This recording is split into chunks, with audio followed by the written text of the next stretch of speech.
2024 లేదా 25లో డిగ్రీ లేదా బీటెక్ చదివారా? సాఫ్ట్‌వేర్ జాబ్ కోసం ఎదురు చూస్తున్నారా? అయితే కోడ్ జ్ఞాన్ 100 డేస్ కోర్సులో చేరండి. జాబ్ సాధించండి.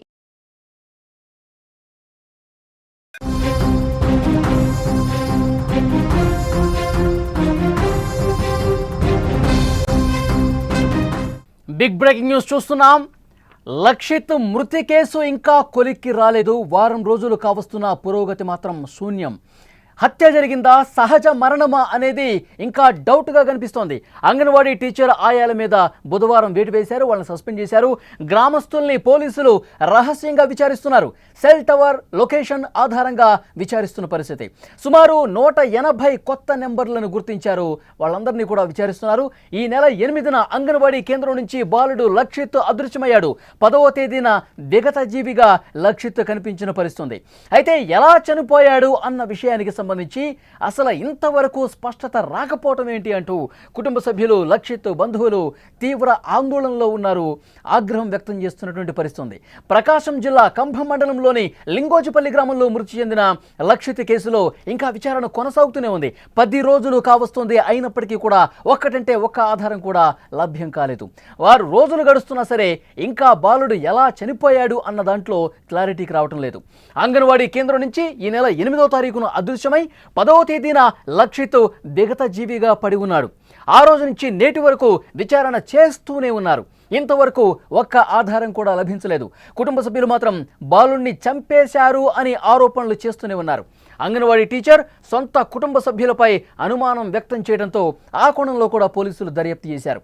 మరోవైపు అంగన్వాడీ సిబ్బంది నిర్లక్ష్యం కారణంగా బాలుడి మరణానికి కారణమైందనే విషయం ఇది తీవ్రమైన ఆరోపణ నేపథ్యంలో అంగన్వాడీ టీచర్ గే గోవిందమ్మ, ఆయా కృష్ణకుమారిని విధుల నుంచి తొలగించిన పరిస్థితి. ప్రస్తుతం సెల్ టవర్ లొకేషన్ ఆధారంగా విచారణ జరుగుతోంది. బాలుడు చనిపోయిన సమయంలో ఆయా సెల్ టవర్ లొకేషన్స్లో సుమారు 1,00,000 ఫోన్ నెంబర్లను గుర్తించగా వాటిలో 180 కొత్త నెంబర్స్గా కనుగొన్నారు. అదేవిధంగా గ్రామస్తులను కూడా రహస్యంగా పిలిచి మొత్తం కూడా విషయం సేకరిస్తూ ఉన్నారు. కూపీ లాగుతున్నటువంటి పరిస్థితి ఉంది. ఇదే విషయానికి సంబంధించి మరింత ఇన్ఫర్మేషన్ తెలుసుకుందాం. మా ప్రతినిధి కిరణ్ ఫోన్లైన్లో సిద్ధంగా ఉన్నారు. లక్షిత్ మృతి కేసుకు సంబంధించి ప్రస్తుతం ఒక్కటంటే ఒక్క విషయం కూడా బయటకు రాలేదు. లక్షిత్ మృతికి సంబంధించి పోలీసులు లేటెస్ట్గా ఇస్తున్నటువంటి సమాచారం ఏంటి? లక్షిత్ మృతికి సంబంధించి ఇంతవరకు ఒక్క ఆధారమైనా లభించిందా? ఏం చెప్తున్నారు? లక్షిత్ ఈ నెల 8వ తారీఖున ఏదైతే కంభం మండలంలోని లింగోజిపల్లి గ్రామంలో అంగన్వాడికి వెళ్ళి మళ్ళీ 2 రోజుల తర్వాత అయితే 3వ రోజు శవమై తేలడం, ఇంతవరకు కూడా ఆ మృతికి గల కారణం నిశ్చయంగా వీడలేదు. అయితే ఇన్ని రోజులు వారం అవుతున్నా కూడా కేసు అయితే పురోగతి అయితే లభించడం లేదు.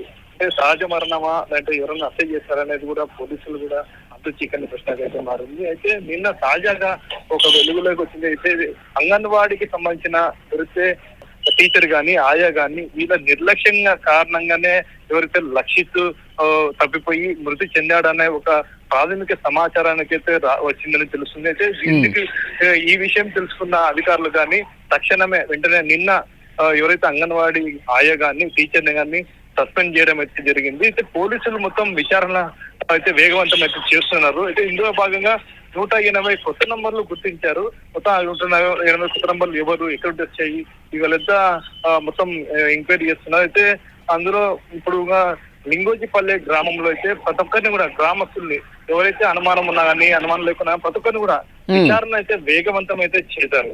కానీ కుటుంబ సభ్యులు ఏం చెప్తున్నారు? 10 రోజులు అవుతుంది, ఇంకా ఎందుకు అసలు పూర్తిగా ఆధారాలతో సహా బయట పెట్టలేకపోతున్నారు? పోలీసు వ్యవస్థ మీద కొంత అపనమ్మకం కనబరుస్తున్నటువంటి పరిస్థితి ఉంది కుటుంబ సభ్యులు. ఇంకేం చెప్తున్నారు దీని మీద? కుటుంబ సభ్యులు మొదటి నుండి ఒకటే చెప్తున్నారు, మా బాబు ఏదైతే తప్పిపోయాడో అది ఎప్పుడు అంటే కేవలం ఎవరో ఎత్తికి వెళ్ళి చంపారనే ఆరోపణ చేస్తున్నారు. మా బాబు తప్పిపోయి తిండి నిద్ర లేక చనిపోయలేదు, ఎవరో కుట్ర పూరితంగానే చంపారని చెప్పేసి మొదటి నుండి చెప్పుకుంటున్నారు. గ్రామస్తులు కూడా అదే చెప్తున్నారు. అంటే ఈ బాబు చనిపోలేదు, సహజ మరణం కాదు, చంపారనేది చెప్తున్నారు. బంధువులు ఇప్పుడు కూడా వాళ్ళు ఎవరు అనేది కనిపెట్టాలా. అయితే తమ పైన ఆరోపణలు చేస్తున్నారు. బంధువులే హతమార్చినట్టు అనే అనుమానాలు వ్యక్తం చేస్తున్నారు. సరి కాదు, ఏదున్నా సాక్ష్యాధారాలు ఉంటేనే మాట్లాడండి, అప్పుడు కూడా మేము కూడా ఎవరైతే ఉన్నారో వాళ్ళని మేమే శిక్షిస్తామని చెప్తున్నారు. ఏదైనా కూడా ఎలాంటి సాక్ష్యాధారాలు కూడా లేవు. అంటే హత్య జరిగిందని చెప్పి సాక్ష్యాధారాలు లేవు. అందుకే పోలీసులు అయితే వేరే కోణాల్లో అంటే ప్రతి కోణం కూడా వెలుగులో ఇస్తున్నారు. ఇప్పుడు ఎవరైతే ఇప్పుడు మనకి అంగన్వాడీ టీచర్ గారిని ఎవరైతే ఆయా సస్పెండ్ చేస్తారు, ఇప్పుడు వాళ్ళ మీద మనకి ఎవరైతే ఇప్పుడు సస్పెండ్ చేస్తే కొంచెం అనుమానం, అంటే వాళ్ళే ఏమంటారు అనుమానం వాళ్ళు కారణంగానే బాబు చనిపోయినాడని చెప్పి ప్రాథమిక నిర్ధారణకైతే వచ్చారు. అది అంటే నిర్లక్ష్యమా లేకుంటే వీళ్ళ ప్రమేయం ఉందా, ఎవరైనా హత్య చేయించాలి ప్రమేయం ఉందా అనేది కూడా పోలీసులు విచారణ చేస్తున్నారు. ఓకే కిరణ్, మరింత ఇన్ఫర్మేషన్ కోసం మరొకసారి మీతో మాట్లాడతాం. అది లక్షిత్ మృతి కేసుకు సంబంధించి ఇంకా కనీసం ఆధారాలు ఇంకా లభించలేదు. నిజంగా ఇది ఎవరైనా కుట్రపూరితంగా వ్యవహరించి లక్షిత్ను హత్య చేశారా లేదంటే సహజ మరణమా, ఈ విషయానికి సంబంధించి ఇంకా ఇన్వెస్టిగేషన్ జరుగుతుంది, దర్యాప్తు జరుగుతూనే ఉంది.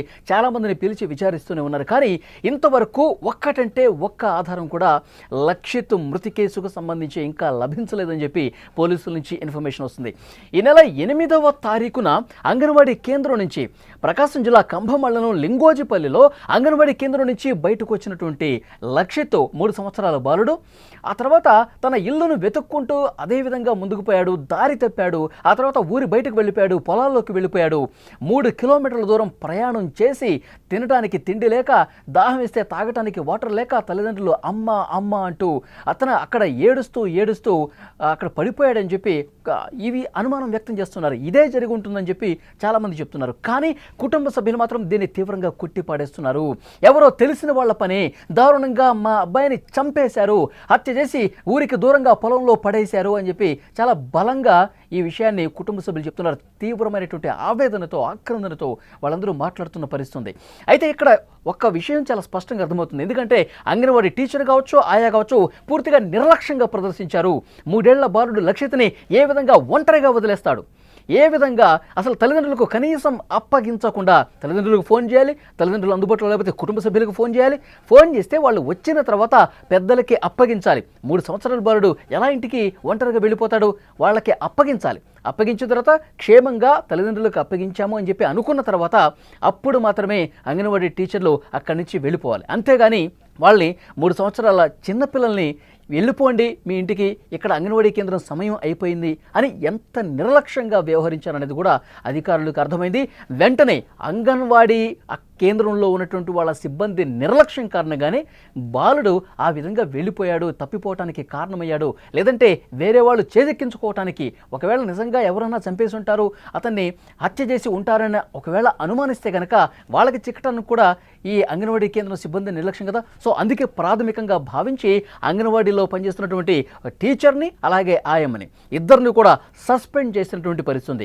ఇక అన్ని కోణాల్లో పోలీసులు దర్యాప్తు చేస్తున్నారు. ఒకవైపు కుటుంబ సభ్యులు, బంధువుల ఆందోళన ఎక్కువైపోయింది. పోలీస్ స్టేషన్కి వస్తున్నారు. ఏమైంది సార్, మా బాలుడు లక్షిత్ మృతి కేసుకు సంబంధించి ఏమైనా ఆధారం లభించిందా, ఎవరైనా పేర్లు బయటకు వచ్చాయా, ఎవరైనా అనుమానం వ్యక్తం చేస్తున్నారా, వాళ్ళకి సంబంధించిన విషయాలను బయటకు వస్తున్నాయా, ఎవరు చంపి ఉంటారు చెప్పండి సార్ అంటూ గుండెలు బాదుకుంటూ రోధిస్తూ ప్రతిరోజు కూడా పోలీస్ స్టేషన్కి వచ్చి అడుగుతూనే ఉన్నారు. కానీ పోలీసులు చెప్తున్నారు అన్ని కోణాల్లో దర్యాప్తు చేస్తున్నాం, ఓపిక పట్టండి, కొద్దిగా సమయం పాటించండి. అన్ని విషయాలు ఎప్పుడు ఏ రోజైతే ఆ బాలుడు మిస్ అయ్యాడో అప్పటి నుంచి కూడా ఇన్వెస్టిగేషన్ అనేది అన్ని కోణాల్లో చేస్తున్నాం. ఎందుకంటే ఆ రోజు ఆ ఊరికి కొత్త వాళ్ళు ఎవరైనా వచ్చారా, ఎవరైనా అసలు ఆ ఊరితో సంబంధం లేని వాళ్ళు ఎవరైనా వచ్చారా, బాలుడు ఎక్కడైతే విగతజీవిగా పడి ఉన్నాడో ఆ లొకేషన్కి సంబంధించి ఎవరైనా అక్కడ తచ్చాడినటువంటి సందర్భం ఉందా, అన్ని కోణాల్లో కూడా దర్యాప్తు చేస్తున్నారు. ఇప్పుడు వరకు 180 కొత్త నెంబర్లను గుర్తించినట్టుగా తెలుస్తుంది.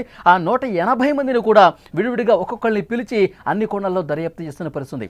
ఒకటి ఆ ఊరికి వచ్చినటువంటి కొత్త వాళ్ళు, అలాగే 180 ఫోన్ నెంబర్లకు సంబంధించినటువంటి వాళ్ళు, దానితో పాటు కుటుంబ సభ్యుల తరఫు, ఇటు తల్లికి తరఫునటువంటి బంధువులు కావచ్చు, కుటుంబ సభ్యులు కావచ్చు, అలాగే తండ్రికి సంబంధించి కుటుంబ సభ్యులు, బంధువులు ఎవరైతే ఉన్నారో వాళ్ళు, అలాగే గ్రామంలో ఈ కుటుంబంతో ఏమైనా పంచాయతీలో ఉన్నవాళ్ళు, గొడవలు జరిగినటువంటి సందర్భాలు ఉంటే వాళ్ళని కూడా ప్రశ్నిస్తున్నారు. గ్రామంలో మిగతా అనుమానితులుగా భావిస్తున్న వాళ్ళు ఎవరైతే ఉన్నారో వాళ్ళందరినీ కూడా కూలంకషంగా ప్రశ్నిస్తున్నారు, విచారిస్తున్నారు. అన్ని కోణాల్లో దర్యాప్తు చేస్తున్నాము, వాస్తవాలు అతి త్వరలోనే బయటకు వస్తాయని చెప్తున్నారు. కానీ ఇప్పటికిప్పుడు ఈ రోజుకున్నటువంటి ఇన్ఫర్మేషన్ ఏంటంటే దర్యాప్తు జరుగుతుంది, ఒక్క బలమైనటువంటి ఆధారం కూడా ఇంతవరకు లభించలేదు అని చెప్తున్నారు. ఎందుకంటే గతంలో సహజ మరణమే అని చెప్పి పోలీసులు చెప్పారంటూ పెద్ద ఎత్తున కుటుంబ సభ్యులు ఆందోళన చేశారు. విజువల్స్లో కూడా మీరు చూస్తూ ఉన్నారు. అక్కడ పోలీస్ స్టేషన్ దగ్గర బైఠాయించి ఆందోళన చేశారు. మా బాలుడిది సహజ మరణం అని చెప్పి మీరు ఏ విధంగా ప్రకటిస్తారు, బాలుడు తప్పిపోయి పొలాల్లోకి వెళ్ళిపోయి ఆకలితో అలమటించి చనిపోయాడని చెప్పి మీరు ఏ విధంగా ప్రకటిస్తారు?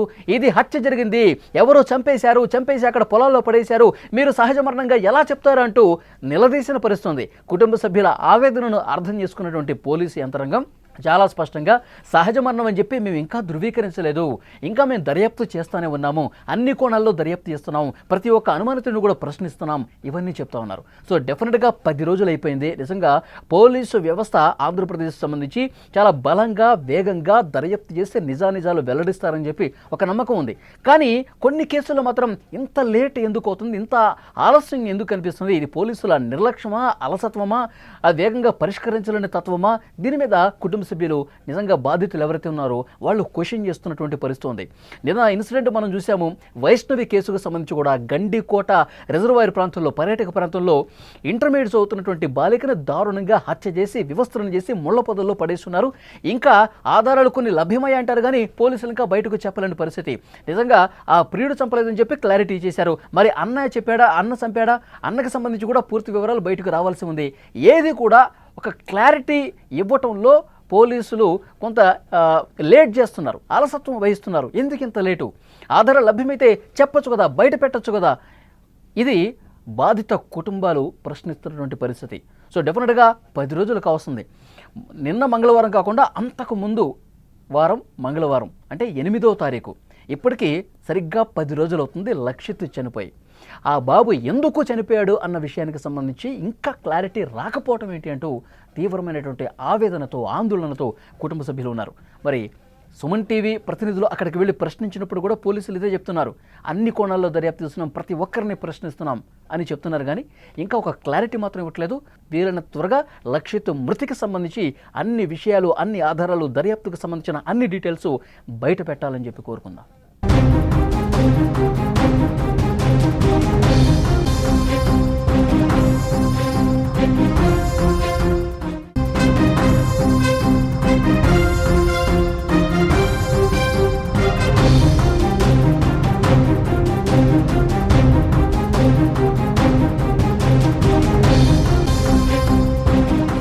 సుమన్ టీవీలో మీ పర్సనల్ అండ్ బిజినెస్ ప్రమోషన్స్ కోసం కింది నెంబర్కి కాంటాక్ట్ చేయండి.